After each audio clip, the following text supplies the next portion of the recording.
Next நம்ம பார்க்குறது application of vector algebra. Vector algebra பற்றி ஃபஸ்ட்டு இன்ட்ரொடக்ஷன் பார்த்துக்கலாம். வெக்டார் அல்ஜிப்ரா பற்றி படிக்க முன்னாடி பொதுவாக என்ன பண்ணுவாங்கன்னா குவான்டிட்டிஸை ரெண்டாக கிளாஸிஃபை பண்ணுவாங்க. ஒன்று ஸ்கேலார், இன்னொன்று வெக்டார் அப்படின்னு ரெண்டாக கிளாஸிஃபை பண்ணுறாங்க. ஸ்கேலார்னா என்ன, வெக்டார்னா என்ன? இந்த வெக்டார் அல்ஜிப்ரா நம்ம ரியல் லைஃப்பில் எங்கே பயன்படுதுன்னு ஃபஸ்ட்டு பார்த்துடலாம்.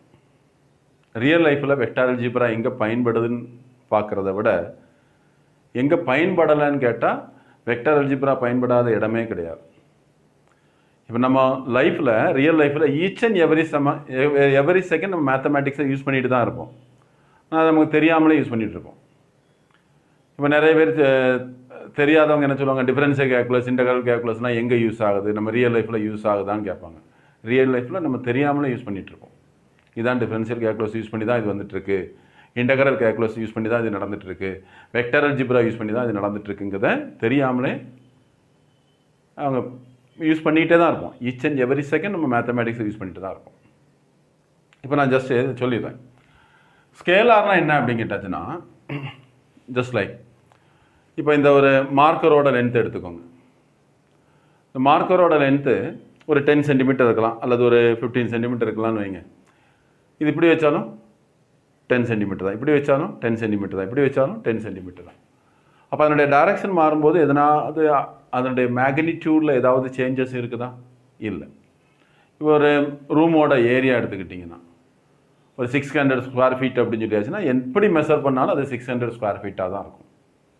அப்போ இந்த மாதிரி குவான்டிட்டிஸ் எல்லாத்தையுமே நம்ம என்ன சொல்கிறோம் அப்படின்னு கேட்டாச்சுன்னா ஸ்கேலார் அப்படின்னு சொல்கிறோம். இந்த குவான்டிட்டிஸுக்கு டைரக்ஷன் இம்பார்ட்டன்ட் கிடையாது. நீங்கள் என்ன டைரக்ஷனில் பார்த்தாலும் அது ஒரே மேக்னிடியூடாக தான் கொடுக்கும். மேக்னிடியூட்னா என்ன? அளவு.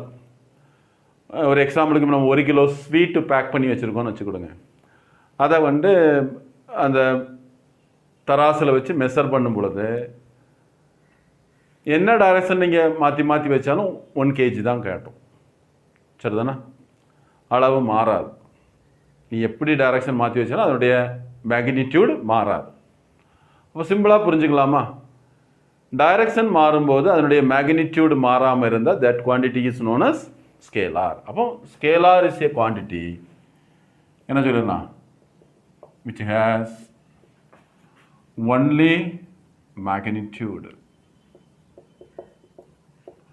which has only magnitude. magnitude மட்டும் இருந்தாச்சுன்னா, அதாவது என்ன அளவுன்னு சொல்லுவோம் தமிழில். அளவு மட்டும் இருந்தாச்சுன்னா அது என்ன சொல்கிறோம்? ஸ்கேலார் அப்படின்னு சொல்கிறோம். அப்போ scalar is a quantity which has only magnitude. சரியா? வெக்டார் அப்படின்னு சொல்லியாச்சுன்னா வெக்டாரில் direction very very very very very very important. வெக்டார்னாலே டைரக்ஷனுக்கு மோஸ்ட் இம்பார்ட்டன்ட் கொடுக்கணும். மேக்னிடியூடும் டைரக்ஷனும் ரெண்டுமே இருக்கும். ஃபார் எக்ஸாம்பிள், இதான் நீங்கள் உங்கள் வீடு. இங்கேருந்து நீங்கள் எங்கே போகிறீங்க? உங்கள் ஃப்ரெண்டு வீட்டுக்கோ அல்லது ஏதோ ஒரு பிளேஸுக்கு போகிறீங்க. அப்போ இங்கேருந்து ஸ்டார்ட் பண்ணி நீங்கள் இப்படியும் போகலாம், இப்படியும் போகலாம், இப்படி சுற்றி இப்படியும் போகலாம்.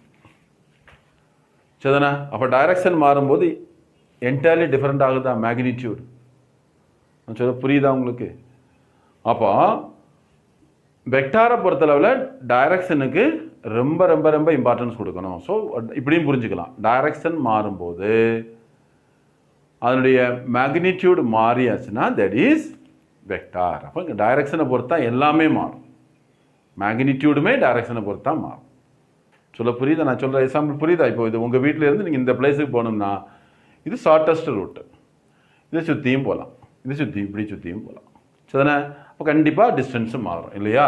ஸோ இதான் நம்ம என்ன சொல்கிறோம்னா வெக்டார் குவான்டிட்டின்னு சொல்கிறோம். அப்போ ஸ்கேலாருங்கிறது என்ன? ஸ்கேலாருங்கிறது என்ன? which has only magnitude. Vector is a quantity which has both magnitude and direction. Magnitude and direction. சரியா? புரியுதா? அவ்வளோதான், வெரி சிம்பிள். அப்போ இதுக்கு எக்ஸாம்பிள் என்னெல்லாம் சொல்லலாம்? ஸ்கேலாருக்கு எக்ஸாம்பிள் என்னெல்லாம் சொல்லலாம்? Length, breadth, height, weight, mass, இந்த மாதிரி எக்ஸட்ரா, ஏரியா, வால்யூம், இது எல்லாமே ஸ்கேலார் குவான்டிட்டி. சொல்ல புரியுதா? ஸ்கேலார் குவான்டிட்டி எப்போவுமே நெகட்டிவில் வராது. அங்கே தட் மீன்ஸ் அங்கே அதுக்கு இம்பார்ட்டன்ஸ், டைரக்ஷனுக்கு இம்பார்ட்டன்ஸ் கிடையாது. சொல்ல புரியுதா உங்களுக்கு? இது எல்லாமே என்ன சொல்கிறோம் நம்ம? ஸ்கேலார் குவான்டிட்டிக்கு எக்ஸாம்பிள். இதுக்கு என்ன சொல்லலாம்? வெக்டார் குவான்டிட்டிக்கு எக்ஸாம்பிள் என்ன சொல்லலாம்? டிஸ்பிளேஸ்மெண்ட், சரியா? வெலாசிட்டி, ஆக்சலரேஷன், சரியா? மொமெண்ட், MOMENT, மொமெண்ட், இது எல்லாமே வெக்டார் கீழே வரும். இன்னும் சொல்ல போனால் ஒரு ஆப்ஜெக்ட் மூவ் ஆகுது அப்படின்னு சொல்லியாச்சுனாலே, அது எதுவாக இருக்கட்டும், ஒரு ஆப்ஜெக்ட் மூவ் ஆகுதுன்னு சொல்லியாச்சுனாலே அங்கே வெக்டார் வந்துடும். எதுவாக இருக்கட்டும் சொல்லும்போது, இப்போ நான் பேசுகிறது வெக்டாருக்கு உட்பட்டது. இப்போ நம்ம I to I பார்த்துட்டு இருக்கிறோம் அப்படின்னு சொல்லியாச்சுனாலே, இப்போ நான் இங்கே திரும்பி பார்ப்பேன், இங்கே திரும்பி பார்ப்பேன், இது எல்லாமே டைரக்ஷனுக்கு உட்பட்டது தான். சரி தானே? இப்போ நம்ம வீட்டிலேருந்து கிளம்புறீங்க, எங்கே போகணும்னு தெரிஞ்சால் தானே டைரக்ஷன் ஃபிக்ஸ் பண்ண முடியும். ஸ்கூலுக்கு போகிற வழி வேறையாக இருக்கும், நம்ம ஃப்ரெண்டு வீட்டுக்கு போகிற வழி வேறையாக இருக்கும். அப்போ எங்கே போகிறோம், எண்டிங் பாயிண்ட் தெரிஞ்சால் மட்டும்தான் நம்ம டைரக்ஷனை ஃபிக்ஸ் பண்ணி கரெக்டான ரூட்டில் போக முடியும். சரிதானே? இப்போ ஃபேன் ஓடுது, சீலிங் ஃபேன் எடுத்துக்கோங்க. ஸோ இப்படி தான் சுற்றும், ஆன்டி கிளாக் வைஸ் டைரக்ஷனில். அது கிளாக் வைஸ் டைரக்ஷனில் சுற்றியாச்சுன்னா நமக்கு காற்று கீழே வராது. சொல்ல புரியுதா? இதை மாதிரி இப்போ கிளாக் எடுத்துக்கோங்க, கிளாக் வைஸ் டைரக்ஷன் மாற்றி சுற்றியாச்சுன்னா நம்ம டைம் பார்க்க முடியுமா? முடியாது. ஸோ எல்லாமே வெக்டார் உட்பட்டு தான் இருக்கும். சரியா? நம்ம எல்லாம் எதை எடுத்துக்கோங்க, நீங்கள் ரியல் லைஃப்பில் நம்ம மேத்தமேட்டிக்ஸை யூஸ் பண்ணாத இடமே கிடையாது.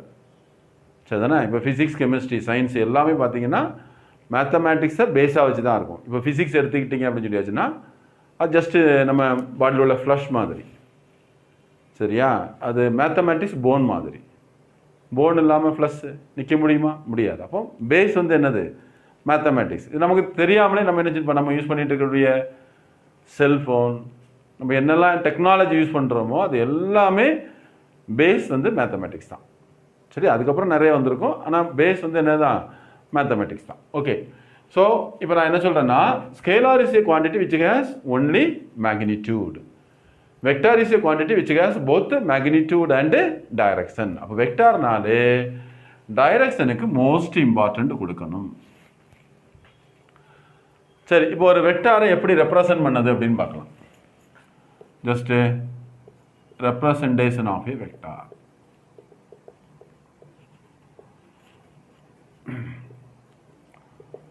சொல்ல தெளிவாக புரிஞ்சுக்கோங்க. இது ஒரு லைன் செக்மெண்ட், சரியா? ஏபி. இந்த லைன் செக்மெண்டோட லென்த் வந்து இப்போ என்ன எடுத்துக்கலான்னு பாருங்க. இப்போ AB is equal to 10 centimetre அல்லது 10 மீட்டர், ஏதோ ஒன்று. சரியா? AB is equal to 10 centimetre எடுத்துக்கிறேன். இப்போ பிஏ எவ்வளவு? அதுவும் 10 சென்டிமீட்டர் தான். சரிதானே? ஏபி 10 சென்டிமீட்டர்னா பிஏவும் 10 சென்டிமீட்டர் தான். That is scalar. இப்போ இது ஸ்கேலார். இப்போ நான் இதுக்கு ஒரு டைரக்ஷன் கொடுத்துட்றேன். இப்போ இது வெக்டாராக கன்வெர்ட் ஆகிருது. சொல்ல புரியுதா? இப்போ ஸ்கேலார்லேருந்து வெக்டாராக கன்வெர்ட் பண்ணியாச்சு. டைரக்ஷன் கொடுத்தாச்சுனால இது வெக்டார். இப்போ இது ஸ்டார்டிங் பாயிண்ட், இது எண்டிங் பாயிண்ட்.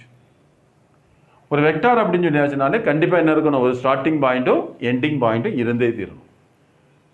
இப்போ நீங்கள் எங்கேயாவது கிளம்புறீங்கன்னா, எங்கேயாவது கிளம்புறீங்க, வீட்டிலேருந்து கிளம்புறீங்க, கிளம்பிட்டு எங்கே போகிறோமோ அந்த எண்டிங் பாயிண்ட் தெரிஞ்சால் தான் நம்ம டைரக்ஷன் ஃபிக்ஸ் பண்ண முடியும். தட் அதே மாதிரி தான். ஸோ இது ஸ்டார்டிங் பாயிண்ட், இது எண்டிங் பாயிண்ட். டைரக்ஷன் மாற்றி கூட போட்டுக்கலாம். இப்போ நம்ம இது ரெப்ரசென்ட் பண்ணும்போது இதுக்கு இப்போ ஒரு நேம் கொடுத்துக்கலாம். AB vector equal to A vector. AB vector is equal to A வெக்டார்னு ரெப்ரசென்ட் பண்ணலாம். அப்போ இந்த டைரக்ஷனை வச்சு, இந்த ஆரோ வச்சே தெரிஞ்சுக்கலாம். இது ஸ்டார்டிங் பாயிண்ட், இது எண்டிங் பாயிண்ட். இந்த வெக்டாரோட ஸ்டார்டிங் பாயிண்ட் இது, எண்டிங் பாயிண்ட் இது. அப்போ இதனுடைய மேக்னிடியூடு தான் 10 சென்டிமீட்டர். இந்த வெக்டாரோட மேக்னிடியூடு தான் யாரு? 10 சென்டிமீட்டர். அப்போ இதனுடைய மேக்னிடியூடு தான் இது. அதுக்காண்டி AB vector is equal to 10 சென்டிமீட்டர்னு எழுதலாமா? கண்டிப்பாக எழுதக்கூடாது. இது ஸ்கேலார் குவான்டிட்டி, இது வெக்டார் குவான்டிட்டி, ரெண்டையும் ஈக்குவேட் பண்ணக்கூடாது. ஸ்கேலார் குவான்டிட்டியும் வெக்டார் குவான்டிட்டியும் ஈக்குவேட் பண்ணக்கூடாது.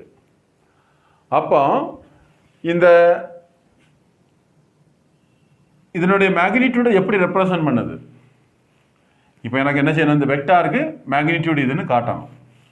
அதுக்கு தான் எது யூஸ் ஆகுது அப்படின்னு கேட்டாச்சுன்னா மாடுலஸ் அப்படிங்கிற ஃபங்க்ஷன் யூஸ் ஆகுது. மாடுலஸ் ஆஃப் எ வெக்டார் சொல்ல புரியுதா? மாடுலஸ் ஆஃப் எ வெக்டார் எதுக்கு யூஸ் ஆகுதுன்னா, ஸோ என்ன பண்ணிக்கலாம் பாருங்க, modulus of AB vector is equal டுன்னு போட்டுக்கிட்டு இப்போ நீங்கள் 10 சென்டிமீட்டர் அப்படின்னு எழுதலாம். இப்படி எழுதக்கூடாது, ஏன்னா இது வெக்டார், இது ஸ்கேலார். இப்போ நான் மாடுலஸ் போட்டோம்னா இங்கே தாராளம் 10 சென்டிமீட்டர் எழுதலாம். அப்போ அந்த மாடுலஸ் என்ன பண்ணுது? Modulus is use to find the magnitude of a vector. Modulus is use to find the magnitude of a vector. இப்போ தென் அடுத்து இப்போ என்ன பண்ணலாம்னா, ஜஸ்ட் நீங்கள் மாடுலஸ் போடாமல் இப்படி கூட எழுதிக்கலாம். ஏபிசி கோட்டு 10 சென்டிமீட்டர்னு எழுதிக்கலாம். ஏன்னா இது மேக்னிடியூட் தான். மேக்னிடியூட்னு சொல்லும்போது நம்ம எது போட வேண்டிய அவசியம் இல்லை, அந்த வெக்டாருக்கான சிம்பிள் போட வேண்டிய அவசியம் இல்லை. அப்போ ஏபிசி கோட்டு 10 சென்டிமீட்டர்னு எழுதியிருக்கிறேன். அப்போ என்ன ஆகுது, இப்போ இது வெக்டார், இது ஸ்கேலார். இந்த வெக்டார் எப்படி ஸ்கேலாராக மாறுச்சு? இந்த மாடுலஸ் எடுத்ததுனால மாறுச்சு. அப்போ மாடுலஸ் எதுக்கு யூஸ் ஆகுதுன்னு புரிஞ்சுக்கலாம்.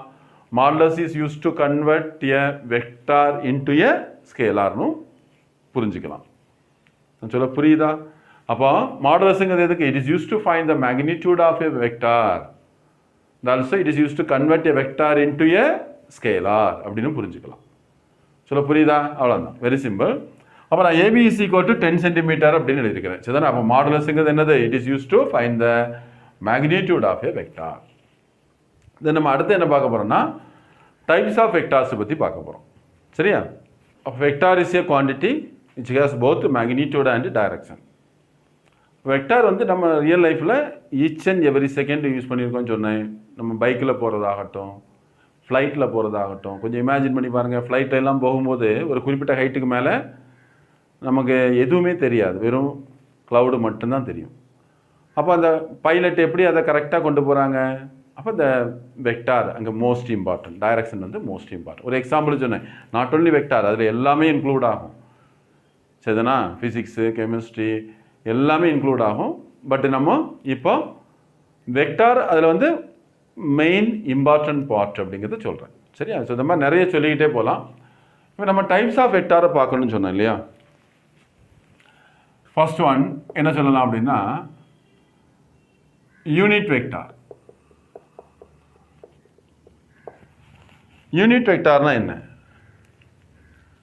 ஸோ இப்போதான் நம்ம யூனிட் வெக்டாரை எப்படி ரெப்ரசன்ட் பண்ணனா, ஏ கேப் அப்படின்னு சொல்லுவோம். சரிதானே? ஏ கேப், இந்த சிம்பிளை கேப்னு ரீட் பண்ணுவோம். A cap. சரியா? ப்ராக்கெட்லாம் வேண்டாம். சரி, A cap is equal to A vector by modulus of A vector. A cap is equal to வந்திருக்கு, ஏ வெக்டார் பை என்ன வந்திருக்கு, modulus of A vector. So இதுலேருந்து நம்ம யூனிட் வெக்டாரோட யூஸ் என்ன? அப்போ நான் ஜஸ்ட் இதை நான் கிராஸ் ப்ராடக்ட் பண்ணி, அப்போ யூனிட் வெக்டார்னா என்ன அப்படின்னு கேட்டாச்சுன்னா, ஜஸ்ட்டு ஒரு வெக்டாரோட மாடுலஸ் வேல்யூ ஒன்றா இருந்தாச்சுன்னா அதுக்கு வேறு யூனிட் வெக்டார் அப்படின்னு சொல்கிறோம். ஒரு வெக்டாரோட மாடுலஸ் வேல்யூ ஒன்றா இருந்தால் அதுக்கு பேர் யூனிட் வெக்டார். நான் இதை இன்னும் டீட்டெயிலாக சொல்கிறேன், இதை ஜஸ்ட் கிராஸ் ப்ராடக்ட் பண்ணிக்கோங்க. A vector is equal to modulus of A vector, இதை கிராஸ் மல்டிப்ளை பண்ணிக்கிட்டேன் இன்ட்டு ஏ கேப். சரியா? A vector is equal to modulus of A vector into A cap. இப்போ யூனிட் வெக்டார் எடுத்துக்கோங்க. It gives அல்லது it represents direction only. For example, இப்போ நம்ம ஒரு இடத்துல நீங்கள் நின்றுட்டு இருக்கிறீங்க. ஸோ யாராவது வந்து இப்போ கன்னியாகுமரி போகிற வழி எங்கே இருக்குன்னு கேட்குறாங்கன்னு வச்சுக்கோங்க. நீங்கள் என்ன சொல்லுங்கள், இப்படி ரைட்டில் போங்க அல்லது லெஃப்ட்டில் போங்க அப்படின்னு சொல்லி ஸ்ட்ரைட்டாக போங்கன்னு சொல்கிறீங்க. That is unit vector. Next அவங்க கேட்குறாங்க எவ்வளவு டிஸ்டன்ஸ் இருக்கும் அப்படின்னு கேட்குறாங்க. அப்போ நீங்கள் என்ன சொல்லுவீங்க, இப்போ நம்ம நாகர்கோயிலேருந்து 20 கிலோமீட்டர்ஸில் இருக்குது அப்படின்னு சொல்லுவீங்க. அப்போ நீங்கள் சொன்னது ஸ்ட்ரைட்டாக போங்கன்னு சொன்னது டைரக்ஷன், அடுத்து நீங்கள் 20 கிலோமீட்டர்னு சொன்னது மேக்னிடியூட். அதான் என்ன இருக்குது, மேக்னிடியூட் அண்டு டைரக்ஷன். ஒரு வெக்டார்னால என்ன வந்துடுது? மேக்னிடியூடும் வந்துடும், டைரக்ஷனும் வந்துடும். மறந்துடாதீங்க, unit vector represents direction only. அது கூட நீங்கள் என்ன மேக்னிடியூட்னாலும் சேர்த்துக்கலாம். இப்போ நாகர்கோயிலேருந்து திருநெல்வேலி, நாகர்கோயிலேருந்து ட்ரிவாண்ட்ரம், சொல்ல புரியுதா? அப்போ திருநெல்வேலினா 80 கிலோமீட்டர், ட்ரிவாண்ட்ரம்னா 65 கிலோமீட்டர்ஸ். சொல்ல புரியுதா உங்களுக்கு? அப்போ ஸோ ஒரு வெக்டார்னாலே ஃபர்ஸ்ட் என்ன வந்துடும்? டைரக்ஷன் இருக்கணும், மேக்னிடியூடும் இருக்கணும். சொல்ல புரிஞ்சுதா? அவ்வளோதான். அப்போ யூனிட் வெக்டார் நான் என்ன சொல்ல வரேன்? Unit vector represents direction only. Then அடுத்து பார்த்தா அப்படிச்சுன்னா நல் வெக்டார். நல் வெக்டார் அல்லது இதை ஜீரோ வெக்டார்னு சொல்லலாம். ஒரு வெக்டாரோட ஸ்டார்டிங் பாயிண்ட்டும் எண்டிங் பாயிண்ட்டும் சேமாக இருந்தாச்சுன்னா அதை நம்ம என்ன சொல்கிறோம் அப்படின்னு கேட்டாச்சுன்னா null vector. It is not zero, alphabet O. சரியா? இப்போ நம்ம 2 போட்டு அதுக்கு மேலே வெக்டார் போட மாட்டோம்ல, அதே மாதிரி தான் 0 போட்டு மேலே வெக்டார் போடக்கூடாது. ஸோ ஆக்சுவலி இது ஓவாகும் ஆல்ஃபபெட், ஆனால் நம்ம ரீட் பண்ணுறது 0 வெக்டார்னு சொல்லிக்கலாம். அப்போ ஒரு வெக்டாரோட ஸ்டார்டிங் பாயிண்ட்டும் எண்டிங் பாயிண்ட்டும் சேமாக இருந்தால் தட் மீன்ஸ் ஒரு வெக்டாரோட மேக்னிடியூடு 0வாக இருந்தால் தட் இஸ் நோன் அஸ் நல் வெக்டார். ஒரு வெக்டாரோட ஸ்டார்டிங் பாயிண்ட்டும் எண்டிங் பாயிண்ட்டும் 0வாக இருந்தால் அது நல் வெக்டார் அப்படின்னு சொல்கிறோம். அப்போ அதனுடைய மேக்னிடியூட் என்னவாயிரும்? 0வாயிரும். சொல்ல புரியுதா? அவ்வளோதான். தென் அடுத்து பார்த்தீங்கன்னா நிறைய localised vector, free vector, coinitial vector, coterminal vector அப்படி நிறைய இருக்குது. ஸோ இதை சொல்லிக்கலாம், ஒன்று நான் சொல்லிடுவோம். லோக்கலைஸ்டு அண்ட் ஃப்ரீ வெக்டார்னா என்ன? நீங்கள் ஒரு வெக்டாரோட ஸ்டார்டிங் பாயிண்ட், ஒரு ஆரிஜின் பாயிண்ட் உங்கள் இஷ்டத்துக்கு எங்கேனாலும் ஃபிக்ஸ் பண்ணலாம் அப்படின்னு சொல்லியாச்சுன்னா தட் இஸ் நோன் அஸ் என்னது? Free vector. என்ன சொன்னேன்? ஒரு வெக்டாரோட ஆரிஜின் ஸ்டார்டிங் பாயிண்ட் நீங்கள் உங்கள் இஷ்டத்துக்கு எங்கேனாலும் ஃபிக்ஸ் பண்ணலாம் அப்படின்னு சொல்லியாச்சுன்னா தட் இஸ் ஃப்ரீ வெக்டார். அடுத்தது லோக்கலைஸ்டு வெக்டார்னா என்ன அப்படின்னு கேட்டாச்சுன்னா ஒரு வெக்டாரோட ஆரிஜின் தட் மீன் ஸ்டார்டிங் பாயிண்ட்டை நீங்கள் இங்கே தான் ஃபிக்ஸ் பண்ணணும்னு ஒரு கண்டிஷனுக்கு உட்பட்டு ஃபிக்ஸ் பண்ணீங்கன்னா தட் இஸ் நோன் அஸ் என்னது? Localised vector. Then fourth like and unlike vectors. Like and என்ன வந்திருக்கு? Unlike vectors. அப்போ ஒரு வெக்டாரோட டைரக்ஷன் சேமாக இருந்தால் அதுக்கு பேர் லைக் வெக்டார்ஸ். ரெண்டு வெக்டாரோட டைரக்ஷன்ஸ் வந்து ரெண்டு வெக்டாருக்கு டைரக்ஷன் சேமாக இருந்தால் அதுக்கு பேர் லைக் வெக்டார்ஸ், ஆப்போசிட்டாக இருந்தால் அதுக்கு பேர் அன்லைக் வெக்டார்ஸ். சரியா? அடுத்தது ஈக்குவல் வெக்டார்ஸ். ஈக்குவல் வெக்டார்ஸ்னால் என்ன இருக்கணும்? டைரக்ஷனும் சேமாக இருக்கணும், இது மேக்னிடியூட் டிஃப்ரெண்ட்டாக கூட இருக்கலாம். இது ஷார்ட்டாக இருக்குது, இது லென்த்தாக இருக்கா? ஸோ டைரக்ஷனும் சேமாக இருக்கணும், மேக்னிடியூடும் சேமாக இருந்தாச்சுன்னா அதுக்கு பேர் ஈக்குவல் வெக்டார் அப்படின்னு சொல்கிறோம். டைரக்ஷன் அண்ட் மேக்னிடியூட் ரெண்டுமே சேமாக இருந்தாச்சுன்னா அதுக்கு பேர் என்னது? Equal vector. அப்போ இதான் நம்ம சொல்லுவோம், இப்போ இது ஏ வெக்டார், இது பி வெக்டார்னு நம்ம தாராளமாக இப்படி எழுதிக்கலாம். A vector equal to B வெக்டார்னு எழுதுகிறோம் அப்படின்னு சொல்லி பேசினாலே என்ன அர்த்தம்? இந்த ரெண்டு வெக்டாருக்கும் ஸ்டார்டிங் பாயிண்ட் எண்டிங் பாயிண்ட் சேமாக இருக்கும், அதே சமயத்தில் டைரக்ஷன் மேக்னிடியூட் எல்லாமே சேமாக இருக்கும். Sorry, starting point ending point சேமாக இருக்கிறதுல டைரக்ஷனும் மேக்னிடியூடும் சேமாக இருந்தாச்சுன்னா அதுக்கு பேர் equal vector. Starting point ending point சேமாக இருந்தால் அதுக்கு பேர் என்னது? Null vector. அடுத்து பார்த்தீங்கன்னா coinitial vector and coterminal vector. Coinitial வெக்டார்னா என்ன? கோ டெர்மினல் வெக்டார் அந்த வார்த்தையை வச்சு உங்களுக்கு தெரிஞ்சிருக்கும். கோ இனிஷியல் வெக்டார்னா ஸ்டார்டிங் பாயிண்ட் சேமாக இருந்து எண்டிங் பாயிண்ட் டிஃப்ரெண்ட்டாக இருந்தாச்சுன்னா அதுக்கு பேர் என்னது? கோ இனிஷியல் வெக்டார். அதே நேரம் மாற்றி ஸ்டார்டிங் பாயிண்ட் டிஃப்ரெண்ட்டாக இருந்து எண்டிங் பாயிண்ட் சேமாக இருந்தாச்சு அப்படின்னு சொல்லியாச்சுன்னா அதுக்கு பேர் coterminal vector. Coinitial vector and coterminal vector. அவ்வளோதான். தென் செவன்த் ஒன் என்ன சொல்லிக்கலாம்?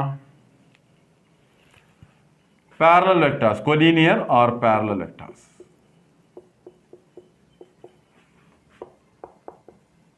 Collinear or parallel vectors. Collinear vectorனா இப்போ இப்படி இருக்கலாம்.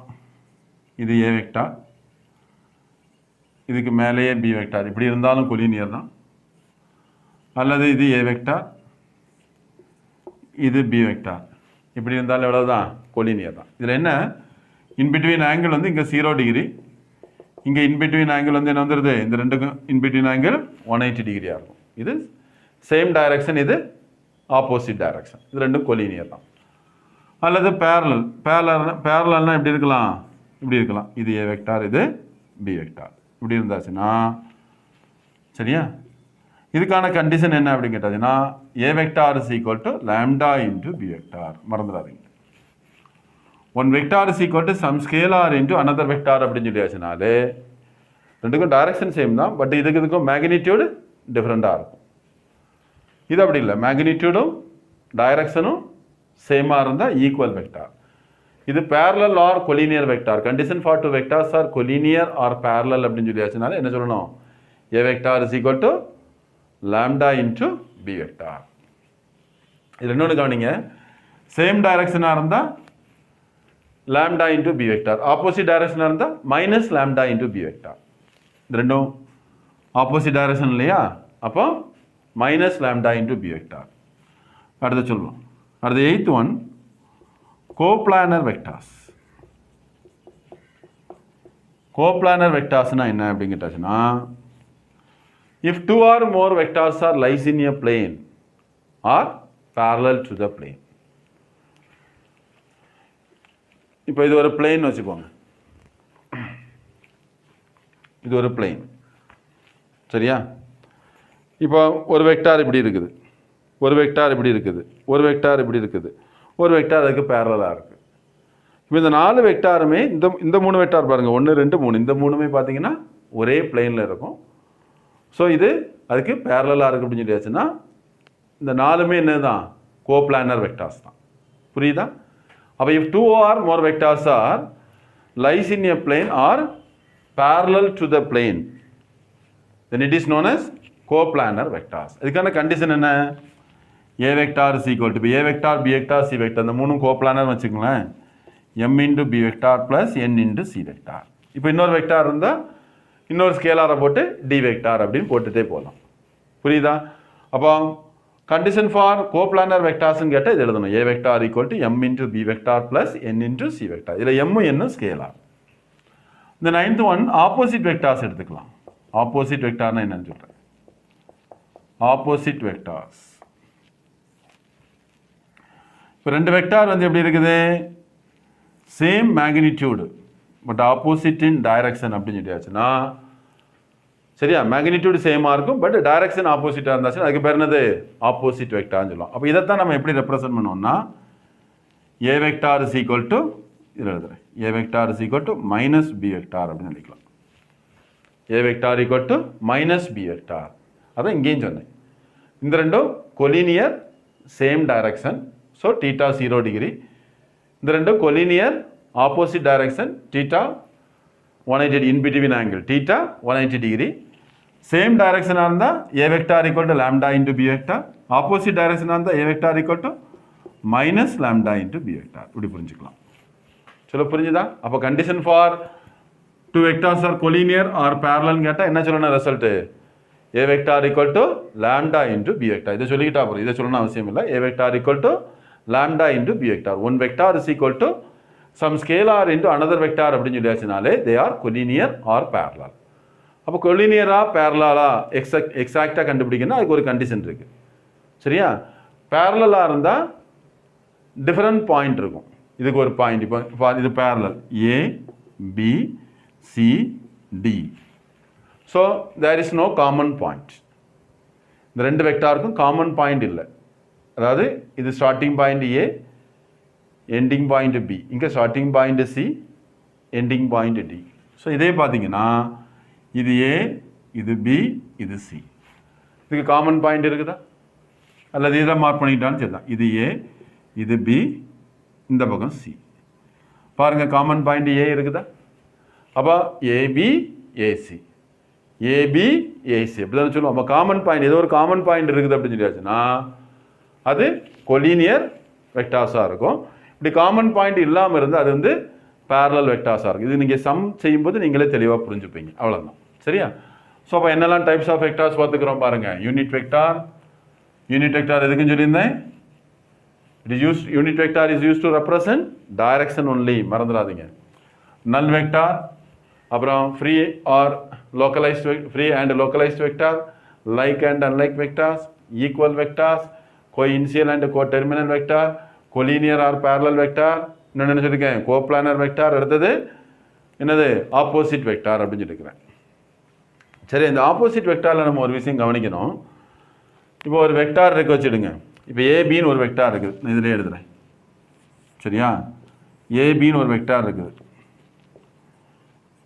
இது உங்கள் இஷ்டத்துக்கு இப்போ AB vector equal to minus BA வெக்டார்னு உங்கள் இஷ்டத்துக்கு எழுதிடக்கூடாது. சரி, ஏபி வெக்டார் நம்ம இஷ்டத்துக்கு என்ன செய்யக்கூடாது, பிஏ வெக்டார்னு எழுதக்கூடாது. ஏன்னா ஏபி வெக்டார்னா A starting point, B ending point. BA வெக்டார்னா B starting point, A ending point. அப்போ ஏபி வெக்டாரை ஜென்ரலாக நீங்கள் எப்படி எழுதக்கூடாது, பிஏ வெக்டார்னு எழுதக்கூடாது. அப்படி எழுதுனா ஃப்ரெண்டில் என்ன போடணும், மைனஸ் போடணும். அப்படின்னா என்ன அர்த்தம், opposite of BA. Opposite of BA யார், ஏபி. அப்போ இதை நம்ம என்ன ரிசல்ட் தெரிஞ்சுக்கிட்டோம், ஏபி வெக்டாரை எங்கேயாவது நீங்கள் பிஏ வெக்டார்னு எழுதுனீங்கன்னா, அப்படி மாற்றி எழுதுனீங்கன்னா கண்டிப்பாக ஃப்ரெண்டில் என்ன சைன் கொடுக்கணும், மைனஸ் சைன் கொடுத்தே தீரணும். புரிஞ்சுதா? நல்லா கவனமாக பார்த்துக்கோங்க, திருப்பி பாருங்கள், அப்போ நல்லா புரியும். நெக்ஸ்ட் நம்ம பார்க்குறது 2 dimension and 3 dimensional representation of a vector. 2 dimension representation அப்படின்னு சொல்லி என்ன வந்துடுதுன்னு பாருங்கள். ஸோ ஜஸ்ட் இது எக்ஸ் ஆக்சிஸ், இது ஒய் ஆக்சிஸ். இந்த இடத்துல ஒரு பாயிண்ட்டை ரெப்ரசன்ட் பண்ணுவோம். A is equal to X comma Y. பொதுவாகவே பார்த்தீங்கன்னா இந்த கோஆர்டினேட் ஆக்சிஸில் எக்ஸ் ஆக்சிஸில் ஆக்ட் பண்ணக்கூடியது எப்போவுமே ஐ கேப் அண்ட் ஒய் ஆக்சிஸில் ஆக்ட் பண்ணக்கூடியது ஜே கேப். பொதுவாக அந்த கோஆர்டினேட் ஆக்சிஸ் இருக்கு இல்லையா, X axis, Y axis, Z ஆக்சிஸில் ஆக்ட் பண்ணக்கூடிய வெக்டார் எப்போவுமே எப்படி எடுப்போம், I vector, J vector, K vector. அதை யூனிட் வெக்டாராக தான் கன்சிடர் பண்ணுவோம். I cap, J cap and K cap. சரியா? ஐ கேப்புங்கிறது என்னது, I cap, J cap, K cap எல்லாமே all are unit vectors act along the coordinate axis respectively. X axis, y axis, z axisல act பண்ணக்கூடியது I vector, K vector, J vector அல்லது I cap, J cap, K கேப்புங்கிற unit vectors தான். சரி, so இப்போ நம்ம இதை ரெப்ரசன்ட் பண்ணும்போது என்ன வந்திருக்குதுன்னு பாருங்கள். ஸோ இது எக்ஸு, இது என்ன வந்துடுது, ஒய். சரியா?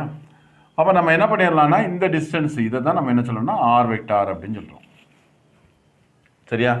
அப்போ R vector is equal to என்ன எடுத்துக்கலாம் பாருங்கள், இந்த எக்ஸ் ஆக்சிஸ் டிஸ்டன்ஸு. சரியா? ஸோ இது என்ன வந்திருக்கு, இது ஒய் வந்து இதில் இல்லையா, இது தானே எக்ஸு, இது எக்ஸு, இது ஒய். சரிண்ணா? அப்போ இந்த எக்ஸ் ஆக்சிஸ் டிஸ்டன்ஸ், இந்த ஒய் ஆக்சிஸ் டிஸ்டன்ஸ். அப்போ எக்ஸ் ஆக்சிஸில் ஆக்ட் பண்ணக்கூடியது இது மேக்னிடியூடு இவ்வளவு டிஸ்டன்ஸில் இருக்குது, ஆரிஜின்லேருந்து இவ்வளவு டிஸ்டன்ஸில் இருக்குது, இந்த டைரக்ஷனில் இருக்குது. அப்போ மேக்னிடியூடும் டைரக்ஷனும், that is X into I cap plus அதே மாதிரி magnitude Y into J cap. புரியுதா? அப்போ R vector is equal to X into I cap plus Y into J cap. இது X I cap plus Y J cap, அல்லது X I vector plus Y J vector. அப்போ நீங்கள் இந்த gap simple போட்டால் அது unit வெக்டாருங்கிறத புரிஞ்சுக்கணும். அல்லது நீங்கள் ஐ வெக்டார்னு ரீட் பண்ணாலும் தப்பு கிடையாது, X I vector plus Y J வெக்டார்னு சொல்லலாம், தப்பு கிடையாது. ஸோ இந்த டிஸ்டன்ஸ் தான் நம்ம என்ன சொல்கிறோன்னா அதனுடைய மேக்னிடியூட், தட் இஸ் மாடுலஸ். இப்போ மாடுலஸ் கண்டுபிடிக்க ஃபார்முலா என்னன்னு பார்த்தீங்கன்னா root of X square plus Y square. இது சாதாரண நீங்கள் டிஸ்டன்ஸ் ஃபார்முலாவில் போட்டாலும் இப்படி தான் வரும். 0,0க்கும் எக்ஸ் கமா ஒய்க்கு இடையில உள்ள டிஸ்டன்ஸ் ஃபார்முலா என்ன, square root of x1 minus x2 the whole square plus y1 minus y2 the whole square. இப்படி தானே போடுவோம். x1 minus x2 that is x minus 0 the whole square plus y minus 0 the whole square equal to root of square root of X square plus Y square.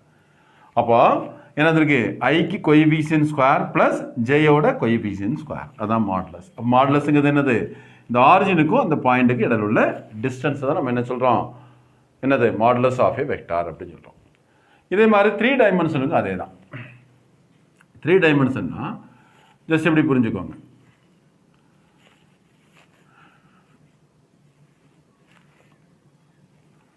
So நான் ஒரு 3D diagram காட்டணும், அதை கண்டுபிடி வரைஞ்சிட்டு இருக்கிறேன். சரியா? சரில பாருங்கள், அப்போ என்ன வந்துடுது? இது ஆரிஜின், இது எக்ஸ் ஆக்சிஸ், இது ஒய் ஆக்சிஸ், இது இசட் ஆக்சிஸ். இப்போ நான் ஏற்கனவே சொன்ன மாதிரி எக்ஸ் ஆக்சிஸில் ஆக்ட் பண்ணக்கூடிய வெக்டார் என்ன வந்திருக்கு? I vector. ஒய் ஆக்சிஸில் ஆக்ட் பண்ணக்கூடியது ஜே வெக்டார். இசட் ஆக்சிஸில் ஆக்ட் பண்ணக்கூடியது K vector. I cap, J cap, K cap. இப்போ அந்த பாயிண்ட் பி இந்த இடத்துல இருக்குதா எடுத்துப்போம். சரியா? பாயிண்ட் பி தானே? அப்போ என்ன வந்துடுதுன்னு பாருங்க. இப்போ இதான் இந்த point P, x comma y comma z. இந்த ரெண்டுக்கு இடையில உள்ள டிஸ்டன்ஸ் என்ன இருக்குது இல்லையா? இதான் எக்ஸ் ஒய் இசட். இதான் என்னது? R vector. சரியா? அப்போ இப்போ என்ன சொல்கிறோம்? இப்போ நம்ம நார்மலாக இப்போ 3 டைமென்ஷன் சொன்னோன்னே உங்களுக்கு புரிஞ்சிருக்குமே. இப்போ நம்ம பார்க்குறது எல்லாமே, நம்ம சாதாரண கண்ணை வச்சு பார்க்குறது எல்லாமே 3 டைமென்ஷன் தானே. இப்போ நம்ம சினிமாவில் 3D எஃபெக்டில் வருது இல்லையா? அது எல்லாமே எக்ஸ் ஆக்சிஸ். இப்போ நம்ம நார்மல் சினிமா எல்லாமே எக்ஸ் ஆக்சிஸும் ஒய் ஆக்சிஸும் மட்டும் இருக்கும் ஸ்க்ரீனில். 3 டைமென்ஷன்னா X axis, Y axis, Z axis நம்ம கிட்ட வந்துட்டு போகிற மாதிரி இருக்கும். அப்படி தான் டிசைன் பண்ணியிருப்பாங்க. இப்போயும் உங்களுக்கு புரிஞ்சிருக்கும் வெக்டார் வந்து எவ்வளோ இம்பார்ட்டன்ட் அப்படின்னு. சரிதானே? எல்லா இடத்துலையுமே. சரியா? இப்போ நம்ம ஸ்பெக்ஸ், இப்போ நான் ஸ்பெக்ஸை கலத்துறேன். ஸ்பெக்ஸை கலத்திட்டு பார்த்தோன்னா எனக்கு தெரியக்கூடியது 3 டைமென்ஷன். இதே நான் ஸ்பெக்ஸை மாட்டிட்டு பார்த்தேன் அப்படின்னு சொல்லியாச்சுன்னா அந்த ஸ்பெக்ஸோடு ஸ்டாப் ஆகும். இந்த ஸ்பெக்ஸ் தான் அட்ஜஸ்ட் பண்ணி கொடுக்கும் எனக்கு. சொல்ல புரியுதா? அவ்வளோதான். ஸோ அப்போ இதே மாதிரி இட்ஸ் அண்ட் எவ்வரி செகண்ட் நம்ம வெக்டார் அல்ஜிப்ராவை யூஸ் பண்ணிகிட்டே தான் இருப்போங்கிறது இந்த எக்ஸாம்பிள் சொல்லிட்டு இருக்கிறேன். சரி, ஸோ இப்போ தான் பாருங்கள். இப்போ இதை என்ன எடுக்கலாம்? R vector is equal to என்ன வந்துடுது? R vector is equal to x into i vector plus y into j vector plus z into k vector. நான் வெக்டார்னு சொல்கிறேன், பட் எழுதுறது யூனிட் வெக்டார் தான் எழுதிட்டு இருக்கிறேன். கவனிச்சுக்கோங்க. தென் இதனுடைய மாடுலஸும் அதே மாதிரி தான். Modulus of R vector is equal to என்ன வந்துடும்? Square root of X square plus Y square plus Z square. சரியா? அதே தான். அப்போ R vector is equal to X I vector plus Y J vector plus Z K vector. Modulus of R வெக்டாருங்கிறது சரியா? அந்த R சிம்பிளை வேணும் இப்படி போட்டுக்கலாம். மாடுலஸ் ஆஃப் ஆர் வெக்டாருங்கிறது என்ன வந்திருக்கு? ஸ்கொயர் ரூட் ஆஃப் ஐயோட கோஎஃபிஷியன்ட் ஸ்கொயர், ஜேயோட கோஎஃபிஷியன்ட் ஸ்கொயர், கேயோட கோஎஃபிஷியன்ட் ஸ்கொயர். இப்போ நம்ம என்ன எடுத்துக்கலாம்னா இந்த ஆர் வெக்டார் இருக்குது இல்லையா? இப்போ இதான் எக்ஸ் ஆக்சிஸ், இது ஒய் ஆக்சிஸ், இது இசட் ஆக்சிஸ். சரியா? இந்த ஆர் வெக்டார் வந்து எக்ஸ் ஆக்சிஸ் கூட ஏற்படுத்தக்கூடிய ஆங்கிள் ஆல்ஃபா, ஒய் ஆக்சிஸ் கூட ஏற்படுத்தக்கூடிய ஆங்கிள் பீட்டா, இசட் ஆக்சிஸ் கூட ஏற்படுத்தக்கூடிய ஆங்கிள் காமா அப்படின்னு வச்சுக்கலாம். இந்த ஆர் வெக்டார் எக்ஸ் ஆக்சிஸ் கூட ஏற்படுத்தக்கூடிய ஆங்கிள் ஆல்ஃபா, ஒய் ஆக்சிஸ் கூட ஏற்படக்கூடிய angle beta and Z axis கூட ஏற்படுத்தக்கூடிய ஆங்கிள் வந்து பீட்டா அப்படின்னு வச்சுக்கிட்டோம்னா this is known as alpha, beta, gamma are known as direction angles அப்படின்னு சொல்கிறோம். அப்போ ஆல்ஃபா, பீட்டா, காமா ஆர் என்னது? Direction angles. சரியா? புரியுதா? Direction angles. அப்போ நீங்கள் ஆல்ஃபா, பீட்டா, காமானால என்ன புரிஞ்சுக்கணும்? இந்த ஆர் வெக்டார் வந்து x axis, Y axis, Z axis கூட ஏற்படுத்தக்கூடிய ஆங்கிள்ஸ். இந்த எக்ஸ்ஒய் இசட் நம்ம என்னன்னு சொல்லுவோம் அப்படிங்கிட்டாச்சுன்னா டைரக்ஷன் ரேஷியோஸ் அப்படின்னு சொல்லுவோம். இது என்னன்னு சொல்லுவோம்? Direction ratios. இந்த வார்த்தைகள் முக்கியம். ஏன்னா நம்ம சம்மில் direction ratios of the vectors அப்படின்னு கொடுத்துப்பாங்க. அப்போ நீங்கள் புரிஞ்சுக்கணும் அது ஐஜேகேயோட கோஎஃபிஷியன்ட்ஸ், எக்ஸ்ஒய் இசட்டுங்கிறது டைரக்ஷன் ரேஷியோஸ். சரியா? ஆல்ஃபா, பீட்டா, காமாங்கிறது என்னது? Direction angles. சரியா? இதனுடைய கொசைன் வேல்யூவை தான் நம்ம என்ன சொல்லுவோம் அப்படின்னு கேட்டாச்சுன்னா டைரக்ஷன் கொசைன்ஸ் அப்படின்னு சொல்லுவோம். Direction cosines. டைரக்ஷன் கொசைன்ஸ்னா யாரு? Cos alpha, cos beta, cos gamma. இந்த ஆல்ஃபா, பீட்டா, காமாவோட கொசைன் வேல்யூ. ஏன் கொசைன் எடுத்தோம்? கொசைன் வந்து என்ன ஃபங்க்ஷன்? Even function. அதனால தான் காசு எடுத்துக்கிறாங்க. அப்போ ஈக்குவல் டு இதனுடைய வேல்யூ என்ன வரும்னா எக்ஸ் பை ஆர், சரியா, y by r, z by r. X by r, y by r, z by R. Cos value எடுத்தால் தான் எக்ஸ் பை ஆர் வரும். இது ஒரு ரைட் ஆங்கிள் ட்ரையாங்கிளாக கன்சிடர் பண்ணிக்கிட்டிங்கன்னா, இந்த இடத்துல ஒரு ரைட் ஆங்கிள் ட்ரையாங்கிளாக கன்சிடர் பண்ணிக்கிட்டிங்கன்னா, இது எக்ஸு, இது ஆங்கிள் ஆல்ஃபா, இது ஆர். அப்போ காசு எடுத்தால் தான் என்ன வரும்? அட்ஜசன்ட் சைடு பை ஹைபாட்னியூஸ் வரும். இந்த டைரக்ஷனில் இங்கேருந்து இங்கே வந்து இப்படி வரக்கூடியது. சரியா? அப்போ என்ன வந்திருக்கு? இந்த டிஸ்டன்ஸ். சரியா? அந்த பாயிண்ட் பி இங்கே இருக்குது. சரியா? பாயிண்ட் பியோட எக்ஸ் ஆக்சிஸ் டிஸ்டன்ஸ். அப்போ OP is equal to R. O இங்கே இருக்குது. அப்போ இது அட்ஜசன்ட் சைடு, இது ஹைபாட்னியூஸ். 90 டிகிரிக்கு ஆப்போசிட் ஹைபாட்னியூஸ். அப்போ காசு எடுத்தால் தான் வரும். அதனால தான் காசு எடுத்துக்கிறாங்க. Cos alpha is equal to X by R, cos beta is equal to Y by R, cos gamma is equal to Z by R. இதுதான் நம்ம என்ன சொல்கிறோம்? Direction cosines. அப்போ என்ன வார்த்தையை காணிங்க? Direction ratios, direction angles and direction cosines. இந்த மூணில் எந்த வார்த்தை கொடுத்தும் கேட்கலாம். தெளிவாக புரிஞ்சுக்கோங்க. அப்போ எக்ஸ் பை ஆருங்கிறது வாட் இஸ் ஆர்? இதுதான். இதுதானே R. Modulus of R vector நம்ம என்னன்னு சொல்லலாம்? ஆர்னு சொல்லலாம். அப்போ X by modulus of R vector, Y by modulus of R vector, Z by modulus of R வெக்டார்னு புரிஞ்சுக்கலாம். இதில் நம்ம முக்கியமாக தெரிஞ்சுக்கிட வேண்டிய ரெண்டு ரிசல்ட் இதுலேருந்து நமக்கு என்ன தெரியுதுன்னா, cos square alpha plus cos square beta plus cos square gamma is equal to 1. இது அவ்வளோத்தையும் ஸ்கொயர் பண்ணி ஆட் பண்ணியாச்சுன்னா, இப்போ இதை வேணால் ஸ்கொயர் பண்ணி ஆட் பண்ணி பாருங்களேன். X square by R square, y square by R square, z square by R square. சரியா? அப்போ ஆர் ஸ்கொயர் எல்சியம் எடுத்துக்கோங்க. ஆர் ஸ்கொயர் எல்சியம் எடுத்து என்ன வரும்? X square plus Y square plus Z square. இது ரெண்டு இங்கே ஸ்கொயர் ரூட் இருக்குதா? இது ரெண்டு பக்கமும் ஸ்கொயர் பண்ணுங்க. ஆர் ஸ்கொயர் ஈக்குவல் டு என்ன வந்துடும்? ஸ்கொயர் ரூட்டு கேன்சல் ஆயிரும். ரெண்டு பக்கமும் ஸ்கொயர் பண்ணுனா R square is equal to square root cancel ஆயிரும். X square plus Y square plus Z square. அப்போ இதுக்கு பதிலாகவும் திருப்பி ஆர் ஸ்கொயர் போட்டோம்னா R square by R square equal to எவ்வளவு? 1. அப்போ இது என்ன சொல்கிறோம்? Cos square alpha plus cos square beta plus cos square gamma equal to 1. That is sum of square of direction cosines is equal to 1. Sum of square of direction cosines is equal to 1. It is very very important result. ஒரு vector வந்து ஒரு vector coordinate axis கூட ஏற்படுத்தக்கூடிய angle கண்டுபிடிக்கிறதுனால நமக்கு இந்த result வேணும்.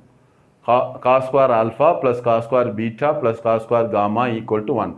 அதை வேர்டிங்ஸில் சொன்னால் எப்படி சொல்லுவோம்? Sum of square of direction cosines is equal to 1. சரியா? திருப்பி திருப்பி மெமரைஸ் பண்ணிக்கோங்க, சொல்லி சொல்லி பார்த்துக்கோங்க. Sum of square of direction cosines is equal to 1. இதுலேருந்து நான் அந்த trigonometrical identity இருக்கு இல்லையா? cos square theta plus sin square theta equal to 1. cos square theta க்கு பதிலா cos square alpha க்கு பதிலா என்ன போடலாம்? 1 minus sin square alpha. இதுக்கு பதிலா 1 minus sin square beta. இதுக்கு பதிலா 1 minus sin square gamma போட்டேன் அப்படின்னு சொல்லியாச்சுன்னா எனக்கு என்ன கிடைக்கும் ரிசல்ட் அப்படின்னு பார்த்தா sin square alpha plus sin square beta plus sin square gamma equal to 2. Upon sum of square of direction sines equal to 2.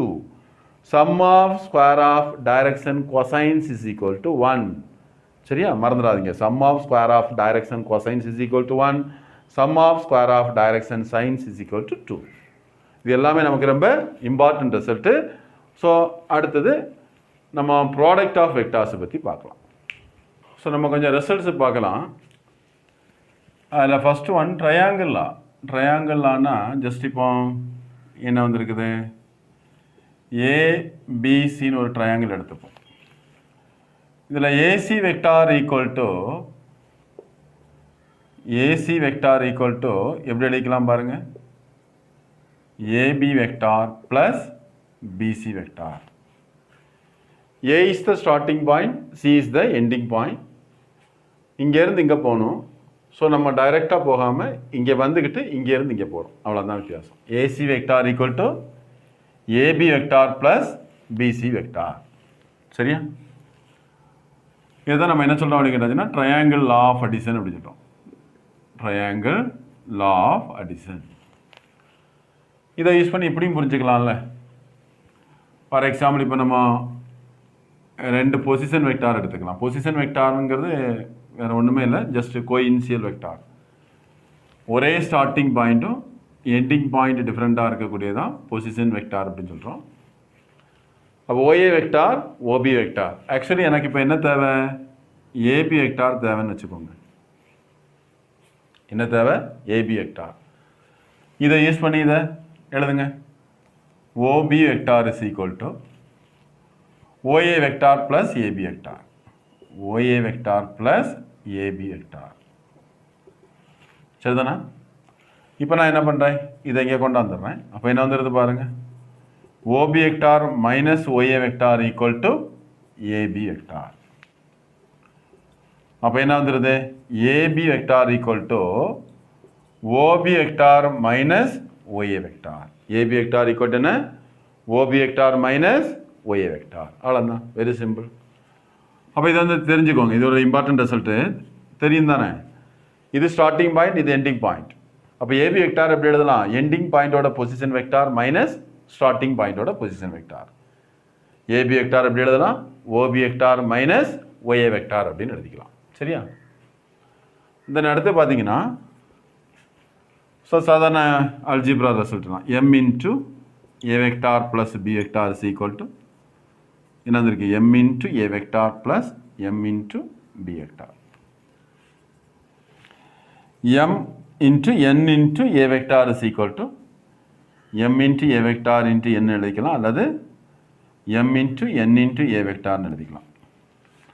அதே மாதிரி இது ப்ளஸில் இருக்குது, மைனஸுக்கும் பொருந்தும். சரியா? ப்ளஸ் ஆர் மைனஸ்னு கூட போட்டுக்கலாம். M into A vector minus B vector equal to M into A vector minus N into B vector. M plus N into A vector is equal to என்ன எழுதிக்கலான்னு பாருங்கள். M into A vector plus N into A vector இப்படியும் எழுதிக்கலாம். இதெல்லாம் நமக்கு தெரிஞ்ச விஷயம்தான். அதே மாதிரி internal division formula. Internal division formula என்ன வரும்? ஸோ ஏபிங்கிற லைன் செக்மெண்ட்டை பிங்கிற பாயிண்ட்டு என்ன பண்ணுது? ஏபிங்கிற லைன் செக்மெண்ட்டை பிங்கிற பாயிண்ட்டு எம்இஸ்டு என்னங்கிற ரேஷியோவில் இன்டர்னலாக டிவைட் பண்ணுதுன்னு வச்சுக்கோங்க. என்னுடைய பொசிஷன் வெக்டார் ஏ வெக்டார், என்னுடைய பொசிஷன் வெக்டார் பி வெக்டார், என்னுடைய position vector R vector. The line segment AB is the point P divides the line segment AB internally in the ratio m is to n. சரியா? P என்ற புள்ளி AB என்ற கோட்டை m is to n என்ற விதத்தில் உட்புறமாக பிரிக்கிறது. சரியா? அப்படின்னா OP vector is equal to, that is R vector is equal to m into B vector plus n into A vector. இதை கரெக்டாக பார்த்துக்கோங்க. நம்ம இஷ்டத்துக்குலாம் அதை எடுக்கப்படாது. இந்த எம் இந்த பக்கம் இந்த லென்த்து, என் இந்த லென்த்து. சரியா? அப்போ எம் எடுத்து இந்த நம்பர் எடுத்தால் இதுக்கு ஆப்போசிட் வெக்டார் எடுக்கணும். So M into B vector plus N into A vector divided by M plus N. இது இன்டர்னல் டிவிஷன் ஃபார்முலான்னு சொல்கிறோம். Then external division formula. External division formula என்ன வரும்? அதே ஏபிங்கிற லைன் செக்மெண்ட்டை பிங்கிற பாயிண்ட்டு எக்ஸ்டர்னலாக டிவைட் பண்ணுதுன்னு வச்சுக்கோங்க. பிங்கிற பாயிண்ட் என்ன பண்ணுது? எக்ஸ்டர்னலாக டிவைட் பண்ணுது. சரியா? எக்ஸ்டர்னலாக டிவைட் பண்ணது அப்படின்னு சொல்லியாச்சுன்னா என்ன வந்துடுதுன்னு பாருங்கள். என்ன வந்துடும்? இதே தான். இதுக்கு எல்லாமே நம்ம ப்ரூஃப் பார்த்துருக்குறோம். ஸோ என்ன வந்துடுது? R vector is equal to M into B vector minus N into A vector by M minus N. இது எக்ஸ்டர்னல் டிவிஷன் ஃபார்முலா. சரிதானே? அடுத்தது மிட் பாயிண்ட் ஃபார்முலா.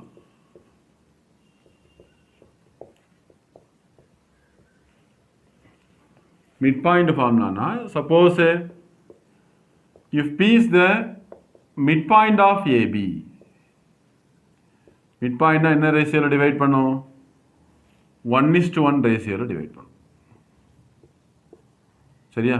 என்ன ரேஷியோவில் டிவைட் பண்ணும்? 1:1, அதாவது 2:2, 3:3 எப்படினாலும் சொல்லிக்கலாம். அப்போ என்ன இருக்கு? 1:1 ரேஷியோவில் டிவைட் பண்ணுதுன்னா இன்டர்னல் டிவிஷன் தானே. அப்போ இங்கே m/n சொன்னேன். m/nக்கு பதிலாக அங்கே யார் இருக்கா? 1:1 இருக்குது. அப்போ mக்கு என்னுக்கு பதிலாக 1 போட்டால் 1 into b vector plus 1 into a vector. அப்போ r vector is equal to என்ன வந்துருக்குது? a vector plus b vector by 2. n2 m plus n. That is 1 plus 1 2. அவ்வளோதான். மிட் பாயிண்ட் ஃபார்முலா முக்கியம் நமக்கு. அப்போ இது எல்லாமே நமக்கு 12th தேவைப்படுது. நம்ம 11th போர்ஷனில் தான் ரீகால் பண்ணிட்டு இருக்கிறோம். ஸோ மிட் பாயிண்ட் ஃபார்முலா அடிக்கடி தேவைப்படும். ஸோ ஒரு லைன் செக்மெண்ட்டோட மிட் பாயிண்ட் கண்டுபிடிக்கணும். அந்த ரெண்டு எண்ட் பாயிண்டோட பொசிஷன் வெக்டாரை, அதான் ஏ வெக்டாரையும் பி வெக்டாரையும் பொசிஷன் வெக்டாரை ஆட் பண்ணி 2ஆல் டிவைட் பண்ணிக்கிட்டா போகிறோம். That is R vector equal to A vector plus B vector by 2.